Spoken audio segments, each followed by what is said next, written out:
annagoo ah wakiilada ka socda Somali Company ee magaalada Muqdisho waxaanu aan baxnay qayb ka mid ah degmooyinka gobolka Banaadir bartilmaameedkeenu wuxuu ahaa in cagaha dhigno degmada Daynile halkaasi oo nagu soo sheegay inay ku jiraan dad la daalacay xaalado bilaadanimo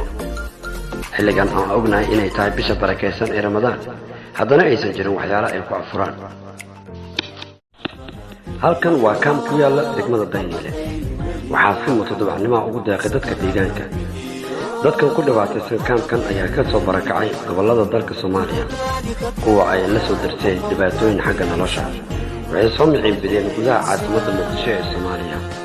dalanta Somali Company oo inta badan ogaal ka ahayd isla markaana aad u baadi goobto dadka ku dhibaataysan gudaha caasimadda dalka ee Muqdisho ee Soomaaliya ayaa soo ogaatay inay jiraan dadyo ku dhibaataysan kaamkan haddaba waxaan bilownay qaybinta howlaheena gaarka isla markaana aan ugu talagalnay afurka waxaan mikrofoonka la dhac qaadnay shakhsiyaadka halkaas joogay isla markaana ku dhibaataysnaa kaamkan kuwa oo hambalyo iyo bogaadin iyo ducaba u jeediyay daaweynta Somali Company hadaladoodu waxaa ka mid ahaa sidoo waxaan u mahad celinayaa oo galabta afur macaan badanna soo gaarsiisay Somali Company annagoo ah dad qaxootiya oo isugu yimiday degmada Daynile degan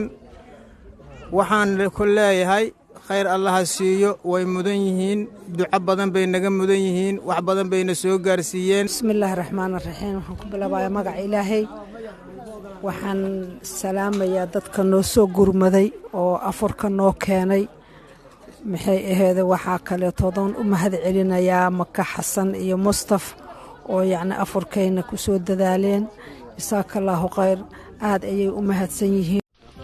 haddii aynu nahay daaweynta Somali Company mar walba waxaan u taaganahay caawinta iyo garab istaagga dadka masaakiinta ee Soomaaliyeed annagoo xiliyadan oo kale bisha barakeysan ee Ramadaan aan aad u xoojino caawinta dadka masaakiinta aan aysan afurka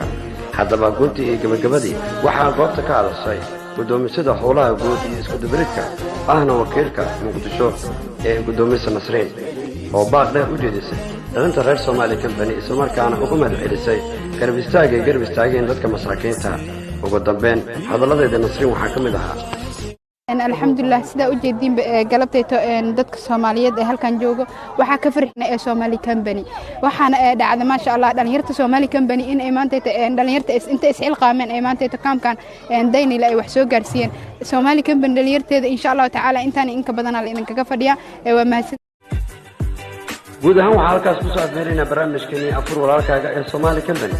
wadada barnaamijka uu socday waxaa xagga farsamada iga saaciday kaban diyaarin farsamo walaashay Saaruuja iyo Salimada Aasiyana waa dad karaamo wada leh waqti waxaan u qurux badan Ramadaan oo kariim